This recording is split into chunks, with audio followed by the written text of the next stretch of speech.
தேவனுக்கே துதி கனமையும் உண்டாவதா. அன்பான யூடியூப், ஃபேஸ்புக், வாட்ஸ்அப் நண்பர்களே, உங்களை யாவரையும் ஆண்டவராக இயேசு கிறிஸ்து நாமத்திலே தேவக்கிற உங்கள் சார்பாக 5 நிமிட செய்தி நிகழ்ச்சி உங்களை வாழ்த்தியவர்கள் சந்தோஷமா இருக்கிறீர்கள். நீங்கள் எல்லாரும் சந்தோஷமா இருப்பீங்க கர்த்தருக்குள் விசுவாசிக்கிறேன். இந்த நாளிலும் நாம் 56ஆம் சங்கீதத்தை தியானிக்க போகிறோம்.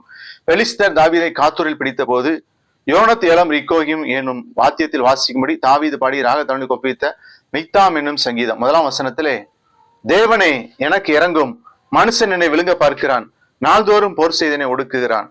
Be merciful to me, my God, for my enemies are in hard pursuit. All day long they press their attack. பிரியமானவர்களே, அவர் சொல்லுகிறார், எனக்கு இறங்கும், மனுஷன் என்னை விழுங்க பார்க்கிறான். 3ஆம் வசனத்திலே, நான் பயப்படுகிற நாளிலே நான் உம்மை நம்புவேன் என்று சொல்லுகிறார். பிரியமானவர்களே, நான் பயப்படுகிற நாளிலே உம்மை நம்புவேன் என்று சொல்கிறார். பிரியமானவர்களே, இந்த நாட்களிலே நம்முடைய நம்பிக்கை ஆண்டவரிடத்தில் இருக்க வேண்டும். தாவீது அதைத்தான் சொல்கிறார், நான் பயப்படுகிற நாளிலே உம்மை நம்புவேன். 3ஆம் வசனத்திலே, இந்த நாட்களிலே நம்முடைய நம்பிக்கை யாரிடத்துல வைத்திருக்கிறோம்? மனிதரிடத்துல வைத்திருக்கிறோமா? பொருள் மீது வைத்திருக்கோமா? சொத்து மீது வைத்திருக்கோமா? நம்பிக்கை இயேசுவின் மீது வைக்க வேண்டும். 4ஆம் வசனத்திலே, தேவனை முன்னிட்டு அவருடைய வார்த்தையை புகழுவேன், தேவனை நம்பி இருக்கிறேன், நான் பயப்படேன், மாம்சமானவன் எனக்கு என்ன செய்வான்? In God whose word I praise, in God I trust and I am not afraid. What can mere mortal do to me? பிரியமானவர்களே, இந்த 4ஆம் வசனத்திலே பார்க்கின்ற பொழுது அவருடைய வார்த்தையை புகழுவேன். நாம் பயப்படும் நேரத்திலும் துன்ப வேளையிலும் அவருடைய நீதியான கட்டளைகளுக்கும் அவருடைய வாக்கு தத்தங்களுக்கும் மேலும் வேத பகுதி முழுவதிலும் அவர் கூறியிருக்கிற ஒவ்வொரு வாக்கியத்திற்காகவும் நாம் தேவனை துதிக்க வேண்டும். நாம் நமது நம்பிக்கைக்குரிய தேவன் பேரிலும் அவருடைய எழுதப்பட்ட வார்த்தையிலும் நமது நம்பிக்கை வைக்கும் போது பயத்துக்கு பதிலாக நம்பிக்கை வரும். மேலும் தேவன் நமது சகாயமும் விடுவிக்கிறோமாய் இருப்பார்.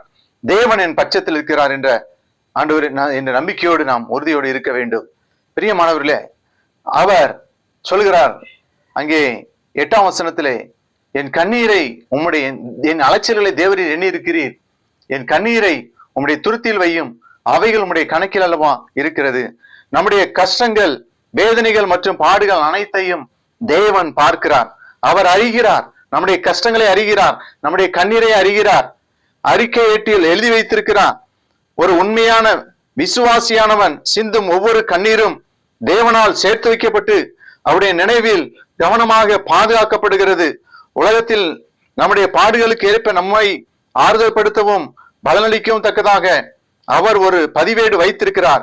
ஏனெனில் ஒவ்வொரு சோதனையிலும் நாம் தேவனுக்கு உண்மையாக தொடர்ந்து இருப்போமானால் நாம் பரலோகத்தில் அவரோடு கூட இருக்கும்போது ஒரு பரிபூர்ண ஆனந்தத்தையும் மகிமையும் அறுவடை செய்வோம் என்பதிலே எந்தவித சந்தேகமும் இல்லை. பிரியமானவர்களே, அங்கே அவர் சொல்கிறார் 11ஆம் வசனத்திலே, தேவனை நம்பி இருக்கிறேன், நான் பயப்படேன், மனுஷன் எனக்கு என்ன செய்வான்? அவர் 3ஆம் வசனத்திலே சொல்கிறார், நான் பயப்படுகிற நாளிலே உம்மை நம்புவேன் என்று சொல்கிறார். இங்கே 11ஆம் வசனத்திலே, தேவனை நம்பி இருக்கிறேன், நான் ஏன் பயப்பட வேண்டும்? நான் பயப்படுகிற நாளிலே உம்மை நம்புவேன், நான் தேவனை நம்பி இருக்கிற நாளிலே தேவனை நம்பி இருக்கிறேன், நான் பயப்படேன், மனுஷன் எனக்கு என்ன செய்வான்?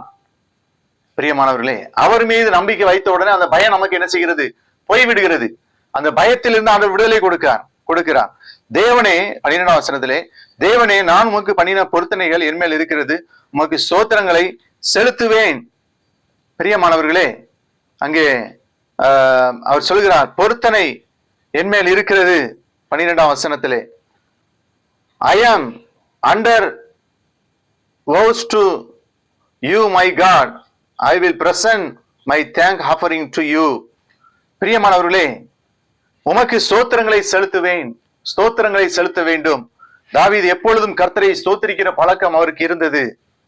13ஆம் வசனத்திலே, நான் தேவனுக்கு முன்பாக ஜீவனுள்ள வெளிச்சத்திலே நடக்கும்படி நீர் என் ஆத்துமாவிய மரணத்துக்கும் என் கால்களை இடர்களுக்கும் தப்பியாதிருப்பீரோ. கர்த்தரை ஸ்தோத்திரிக்கும் போது நமக்கு எதிராக இருக்கிற சத்துருக்கள் எல்லாரும் நம்மை விட்டு அகன்று போவார்கள். பிரியமானவர்களே, கர்த்தர் இந்த வார்த்தையை ஆசீர்வதிப்பாரா? ஜெபிப்போம். அன்பின் ஆண்டவரே, வசனத்தை கேட்ட பிள்ளைகளை ஆசீர்வதியும். இயேசு நாமத்தில் ஜெபிக்கிறோம். Thank you for God bless you.